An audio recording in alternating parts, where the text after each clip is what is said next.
যেমন আমরা ছোটবেলায় যেরকম আলিফ প্ল্যানেট দেখেছিলাম, দেখেছিলাম না? একটা প্রদীপ ঘষা দেয়, সেই মধ্যে থেকে জিন বের হয়। দেখেছেন কি এরকম কাহিনী উদ্ভট? আলাদিনের দেখছি আশ্চর্য ভাইয়া। প্রদীপ। আমি দেখছিলাম এতে। ওই কাজগুলো কিভাবে করে সেম একই রকম, ওইটাও মাস্কিং দিয়েই করা হয়। ওইখানেও পজিশন স্কেলের রোটেশনের কাজগুলোই করা হয়। ওইখানেও হচ্ছে আপনার আরেকটা কাজ থাকে, আলাদা ইফেক্ট, সেটা না দুইটা ইফেক্ট থাকে, একটা বেশি বেশি, একটা হচ্ছে আপনার গ্রিন স্ক্রিন, যেটা আমাদের ইন ফিউচার ক্লাসে থাকবে। আর আরেকটা থাকে হচ্ছে আপনার ক্যামেরাম্যানের কারসাজি। ক্যামেরাম্যান বিভিন্ন মেকআপ টেকআপ করে সেটাকে ওইরকম ভাবে প্রেজেন্টেশন করে। তো আমরা যদি ওইরকম কিছু করতে চাই, ধরেন বড়বেলাতে আমরা কি দেখেছি, কিং কং দেখেছি, দেখেছি না? কিং কং মুভি, বিশাল একটা দৈত্য থাকে, দানব আকৃতির, যেটা মানুষের সাথে মিশে যায় একসাথে, তাই না? দেখেছেন কি মুভি কিং কং? না। King Kong. তো এখানে যেহেতু আলাদিনের আশ্চর্য প্রদীপ নাই, আমরা চেষ্টা করব এই কিং কং এর মুখ থেকে কোনো কিছু বের করে নিয়ে আসার। মনে হবে তার মুখ থেকে কিছু কিছু বের হয়ে আসতেছে। সম্ভব? এই আপনি পারলে সম্ভব। বুঝলাম না কি বলেন, আমি চাইলে সম্ভব? এই আপনি চাইলে সম্ভব। আজকের ক্লাসের পর থেকে আপনারা চাইলেও সম্ভব হয়ে যাবে। ওকে, আরেকটা নিউ সিকোয়েন্স নিচ্ছি। যত খুশি সিকোয়েন্স নিতে পারেন, নেন। স্কেল টু ফ্রেম সাইজ, একটু পজিশনটা বাড়ায় দিলাম, হ্যাঁ।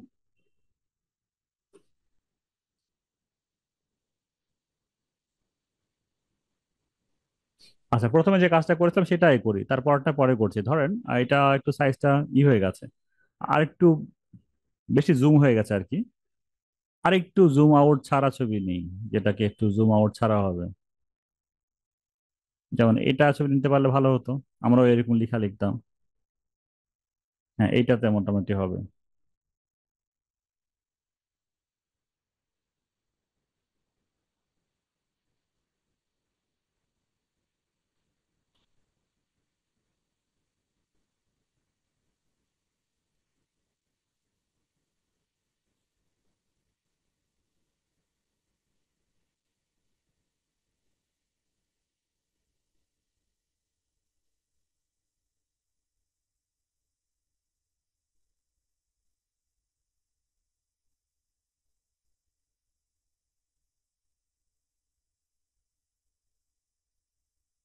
এটা কি ইউনাইটেড আরব আমিরাত নাকি?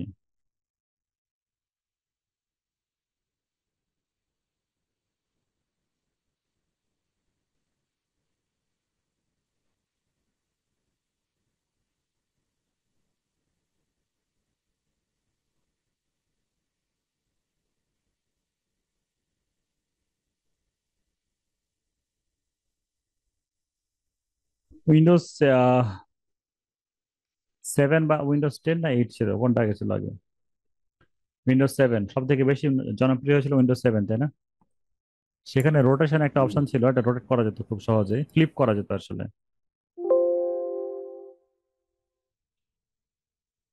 এখানে ওই সুযোগটা নেই, যাই হোক সমস্যা নেই, আমরা ম্যানুয়ালি ফ্লিপ করব। আমরা এখানে রাখলাম একটা ইফেক্ট, নাম আছে ফ্লিপ, FLIP। প্লেনটাকে জাস্ট ঘুরে দিলাম।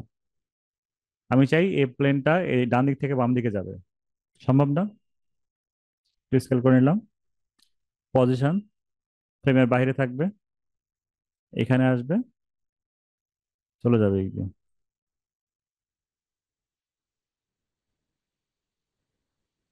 মজা লাগছে না এখন একটু?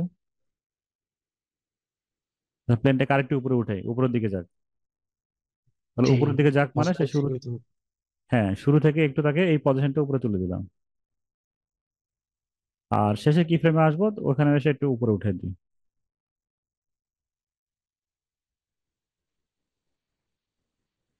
মজা লাগছে এবার? একটা প্লেন চলে মজা যাচ্ছে। লাগছে। পেট্রোল ছাড়া প্লেন চালাচ্ছি। প্লেন চালাচ্ছি। এখন টুইস্ট হচ্ছে, আমি চাই এমন ভাবে শো করতে, এই প্লেনটা যাচ্ছে এই কিং কং এর পেছন সাইড দিয়ে, মানে ও দেখতে পাচ্ছে না, পিছন দিয়ে যাবে। বলেন কিভাবে করব?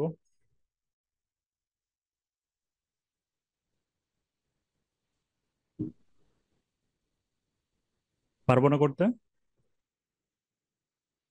ধরেন আপনি হাতে দুইটা পৃষ্ঠা নেন, মানে কাগজের পৃষ্ঠা যেখানে আপনি লিখেন, নোটপ্যাড। প্রথম পৃষ্ঠার উপরে অল্প একটু মাঝখানে ফুটো করে দেন, তাহলে ফুটোর অংশ দিয়ে কি দেখা যাবে? ফুটের অংশ দিয়ে ফাঁকা দেখা যাবে। ফাঁকা দেখা যাবে মানে পিছনের যে পৃষ্ঠা আছে, পরে যদি কোনো পৃষ্ঠা থাকে সেটা দেখা যাবে, তাই না? এটা না বিষয়টা। যে এ বিষয়ে। হ্যাঁ, সেটাই করবো এখন। তাহলে আমরা প্রথম পৃষ্ঠা হিসেবে চিহ্নিত করি কিংকংটাকে। এই কিংকং যদি ব্যাকগ্রাউন্ড থেকে আমরা আলাদা করতে পারি, তাহলে কি হবে? ওই পরের পৃষ্ঠার মতো কাজ করবে। কিংকং এর লেয়ার কোথায়? নিচেরটা না? এটাকে চাপ দিয়ে ধরে একটা কপি করে নিলাম এখানে। আমরা আপাতত এটা থাকি। আমরা পেন টুলে মার্কস করা শিখলাম, এগেইন মার্কস করবো, হ্যাঁ। ক্লিক করছি পেন টুলে। তার এই যে ধার ধার ধার করে, মানে তার বডির যে শেপ, এই শেপ অনুযায়ী ছোট ছোট করে ক্লিক করছি। তাহলে কি হয় বলেন তো? যে যে অংশটুকু ক্লিক করছি, ওইখানে একটা পাথ তৈরি হচ্ছে, লাইন। যেখানে শুরু করেছিলাম ঠিক সেখানে শেষ করব।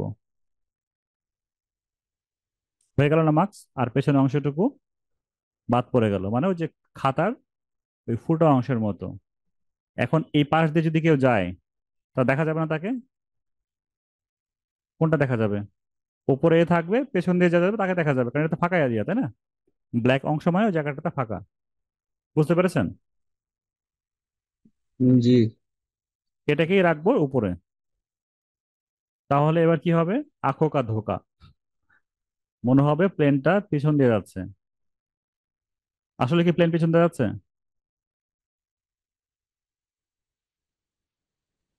আসলে তো পেছন দিয়ে যাচ্ছে, কিন্তু কেউ কারো জায়গা থেকে পেছন দিয়ে যাচ্ছে না, সে ওই জায়গাতেই আছে। সামনে আরো একজন দাঁড়াইছে। হয় না আমাদের সাথে যদি কোনো বাচ্চা কাচ্চা থাকে, আমাদের পেছনে লুকিয়ে যায়, তাহলে কি তাকে দেখা যায়? ওই রকম বিষয়টা। কেউ বুঝেননি? না সবাই বুঝতে পেরেছেন কোনটা? এটা অ্যাসাইনমেন্ট আকারে থাকবে। না বুঝে হ্যাঁ বলেন না, আর বুঝেও চুপচাপ থাকেন না। ভাই অ্যাসাইনমেন্টটা কি আপনার সামনেও হবে পিছনে হবে দুইটাই দেখাইতে লাগবে? যা আমি আমি যা যা যা করছি এগুলাই থাকবে, ওরে এরকমই। আল্লাহ। এবং এটা থাকবে আর কি টাস্ক, আপনি এর থেকে আরো বেশি বেটার করলে আমি আরো বেশি খুশি হব। এই চেষ্টা করবো বেটার কিছু করার। জি। হ্যাঁ। আমি চেষ্টা করবো বেটার কিছু করার আর কি। আচ্ছা, কঠিন মনে হচ্ছে এটা? সহজ না? আমরা তো স্টেপ বাই স্টেপ কাজগুলো করছি। প্রথমে নিচের যে ছবিটা, ওইটা ছবি আকারে চিহ্নিত থাকে, ওটা ধরে নিন ওটা ছবি। ওইখানে কোনো কাজ করা হয়নি। আমরা একটা একটা করে লেয়ার আবার বোঝার চেষ্টা করি। লেয়ার নাম্বার ওয়ান, এটা একটা স্টিল ছবি যেটা কিংকং এর, জাস্ট স্ক্রিনের সাথে ফিট করা হয়েছে, তাই না? এতটুকুই তো। লেয়ার নাম্বার টু, এটাতে কোনো কাজই হয়নি, একটা ট্রান্সপারেন্ট বিমানের ছবি নিয়ে এসে এখানে রাখা হয়েছে। রেখে তার পজিশনটা চেঞ্জ করেছি ফ্লিপ ইফেক্ট দিয়ে, ইফেক্ট থেকে ফ্লিপ। এইটাও প্রয়োজন হতো না যদি এটা আমি বাম দিক থেকে ডান দিকে নিয়ে আসতাম। আমি একটু ডান দিক থেকে বাম দিকে নিয়ে আসতে একটু পছন্দ করি, তাই নিয়ে আসছি। তাই তো? তাহলে এটাও খুব পজিশন দিয়ে, জাস্ট পজিশন। প্রথম ফ্রেমে সে থাকবে বাইরে, পরের ফ্রেমে থাকবে বাইরে, যেমনটা আমরা স্ক্রলিং টেক্সট করেছিলাম ঠিক ওই ইফেক্টটাই এখানে অ্যাড হয়েছে। স্ক্রলিং টেক্সট দেখেন, প্রথমে ছিল কি বাইরে, পরের ফ্রেমে বাইরে। লেখাটা মনে করেন ডান দিক থেকে বাম দিকে চলে যাচ্ছে। মানে এগুলো তো আমরা প্রথম দিনের ক্লাসগুলোতে শিখে ফেলেছি, সমস্যা হওয়ার কথা না। একটু আগে শিখলাম কি মাস্কিং করা, এইটা এই লেয়ারটা, তো এটাকে যদি আমরা বাইরে রাখি আর এই মাস্কটাকে যদি আমরা অফ করে দিই, মাস্ক অফ, কি করেছি শুধু তার যে পুরা শরীরটা রয়েছে সেই শরীর অনুযায়ী শুধু একটা একটা করে ক্লিক করে মাস্ক করেছি। মাস্ক করা হয়ে গেছে, দ্যাটস ইট। বাকি যে ব্ল্যাক অংশটুকু দেখা যাচ্ছে সেটা তার উপরে উঠাই দিলাম, মানে সব লেয়ারের উপরে। এবং অটোমেটিক্যালি প্লেনটা এখন পেছন দিয়ে যাচ্ছে। এই যে এতটুকুই কাজ। চলুন আরেকটু ইন্টারেস্টিং করা যাক নাকি? নাকি বেশি লোড হয়ে যাচ্ছে?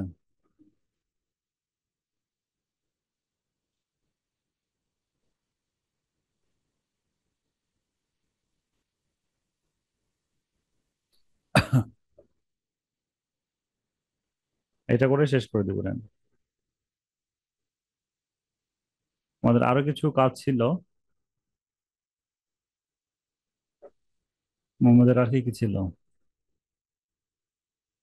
হ্যাঁ, কিংকং ইফেক্টটাই ছিল টেক্সট অ্যানিমেশনে। এই যে হাঁস চাচ্ছি আমরা, এই হাঁসটা চলে যাবে এই কিংকং এর মুখের মধ্যে। হাঁসটা কিংকং এর মুখের ভেতরে চলে যাবে, আবার মুখ থেকে ভেতরে বের হবে, যেটা আপনি চান সেরকমই হবে। যেহেতু এটা ট্রান্সপারেন্ট একটা ব্যাকগ্রাউন্ড, তাই না? তো ছোট একটু আমরা নিজেদের মতো করে স্কেল করে ছোট করে নিচ্ছি। এরকম সাইজে থাকলে মোটামুটি মনে হচ্ছে ভালো হয়। মানে এটাকে নেস্ট করে নিব প্রথমে। আর কেন নেস্ট করব, কারণ দেখেন এর যে পুরো বর্ডারটা রয়েছে এটা ছোট। রাইট বাটন ক্লিক, নেস্ট, নাম দিলাম দাগ। দেখেন আমরা যদি কোনো সাবজেক্টকে সরাইতে চাই, এখানে ক্লিক করলে কি হবে, সেটা পুরা ফ্রেম নিয়ে সরছে, পুরা ফ্রেম নিয়ে কিন্তু সরে যাচ্ছে বর্ডার। শুধুমাত্র হাঁসটাকে সরাতে চাই, তাহলে কি করতে হবে? হাঁসটাকে সরাতে চাইলে আমাদের ট্রান্সফর্ম নিয়ে কাজ করতে হবে, কিন্তু ট্রান্সফর্ম তো নাই এখানে।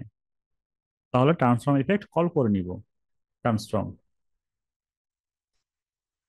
যেটা বাই ডিফল্ট আমরা টেক্সটের সাথে পেয়ে যাই সেটা। এই যে পেয়েছি ট্রান্সফর্ম ইফেক্ট। এবার যদি এটাকে সরাই তো দেখবেন শুধুমাত্র হাঁস চড়ছে, আর ওই বর্ডারটা তার জায়গাতেই রয়েছে, মানে পুরো ফ্রেমটা এরকম। তো শুরুতে হাঁসটা থাকবে এই মুখের মধ্যে, কিংকং এর মুখের মধ্যে, তারপরে সে বের হয়ে আসবে। তো হাঁসের লেয়ারটাকে সিলেক্ট, অপাসিটি থেকে পেইন্ট টুল। এবার আপনি আপনার মতো করে একটা শেপ ড্রয়িং করে নেন। যতটুকু এরিয়া আপনি সিলেক্ট করে নিয়েছেন খেয়াল রাখবেন এই এরিয়ার মধ্যেই হাঁস দেখা যাবে।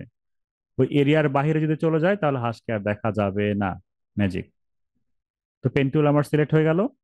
এবার কি করব? পজিশন, কি ফ্রেম অ্যাক্টিভ, তাই তো? কত সেকেন্ড পরে দেখা যাবে? ধরলাম 1 সেকেন্ড পরে দেখা যাবে, 1 সেকেন্ডের পরে একটা কি ফ্রেম।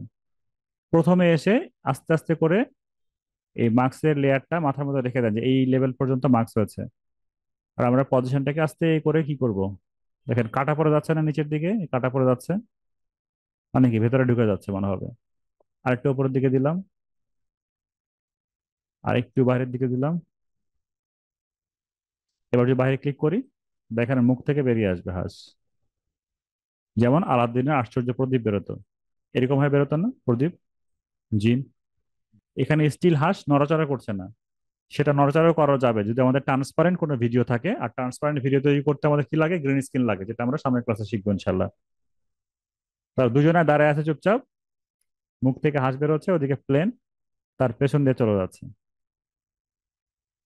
মজার না? না এখনো স্টিল পেন লাগছে?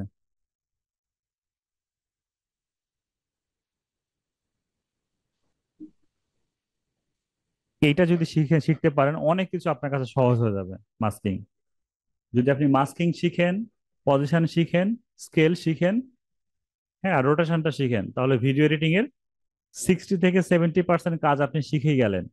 বাদ বাকি আগামী যতদিন বাঁচবো আমরা এইগুলো নিয়েই কাজ করব। হয়তো একটু ডিফারেন্ট অ্যাঙ্গেলে সেটা আপনার কাছে প্রেজেন্ট হবে। এই কাজগুলো ঘুরে ফিরে আসবে। তো সিরিয়াসলি নিয়ে আজকের ক্লাসটাকে ভালো মতো ঠান্ডা মাথায় কয়েকশো বার দেখেন, দেখে হাজার হাজার বার ট্রাই করেন, বিভিন্ন অ্যাঙ্গেল থেকে কাজ করেন। কিংকং নিয়েছি, এটার যে থিওরিগুলো অ্যাপ্লাই করেছে এগুলোকে আপনি অন্য প্রসপেক্টর থেকে দেখে অন্যভাবে কাজ করার চেষ্টা করেন। যেমন এখান থেকে যে আপুটা আছে আর কি, নাম ভুলে গেছে আপু, কানাডা থেকে যিনি বলছেন, আপনি যেরকম জি ভাইয়া। ওয়াটার নিয়ে কাজ করেন, তাই না? এখানে দেখবেন যে বাচ্চাদের রাইমস থাকে না, A for apple, B for ball. ধরেন একটা আপেল গাছ আছে, সেখান থেকে বাচ্চারা যখন বলছে এ ফর অ্যাপেল, গাছ থেকে আপেলটা পড়ে গেল, সম্ভব না এখন তৈরি করা এটা? দুইটা ছবি ভাইয়া থাকবে। প্র্যাকটিস করতে লাগবে। হ্যাঁ, আইডিয়াটা ভালো। জি, একটা আপেল গাছ থাকবে, সাথে আলাদা একটা আপেল, মানে ওই আপেল গাছে অনেকগুলো আপেল ধরে আছে, ওটা তো থাকবেই, এক্সট্রা আরো হুম। একটা আপেল থাকবে। যখনই বলবো এ ফর অ্যাপেল, ওই যে এক্সট্রা অ্যাপেল গাছটা উপরে ধরে আছে এখানে, ওর পজিশন থেকে উপর থেকে নিচে ফেলা দিলাম, আস্তে করে নিচে পড়ে গেল। এইভাবে কিন্তু চলছে। বি ফর বল, একটা ছেলে বাচ্চা বল নিয়ে দাঁড়িয়ে আছে, থাকুক, তার উপরে আমরা আরো একটা বল রেখে দিলাম, যখনই সে বলছে বি ফর বল, ওই বলটা গড়িয়ে গড়িয়ে সামনের দিকে চলে গেল। C for cat. এভাবে কিন্তু আমরা সুন্দর সুন্দর রাইমস তৈরি করতে পারি। এই ধরনের ভিডিও কিন্তু অনেক ডিমান্ড রয়েছে, এগুলোকে রাইমস বলে, বাচ্চাদের নার্সারিতে করার জন্য এগুলো কিন্তু অনেক ভিডিওগুলো চলে। যদি আপনার বিশ্বাস না হয় একটু ইউটিউবে রাইমস এবিসি রাইমস লিখে সার্চ করে দেখেন কত সংখ্যক ভিডিও আছে। অনেক ইউটিউবার আপনাদেরকে হায়ার করে নিবে তাদের কাজগুলো করার জন্য, যারা কিডস কিডস নিশ নিয়ে কাজ করে তাদেরকে আপনার কাছ থেকে হায়ার করে নেবে কাজগুলো করানোর জন্য। এই সম্পূর্ণ কাজটা আপনাদের প্র্যাকটিস আকারে থাকবে, এটা প্র্যাকটিস করেন বেশি বেশি। এটাই অ্যাসাইনমেন্ট থাকবে, এটা বেশি বেশি অ্যাসাইনমেন্ট করেন।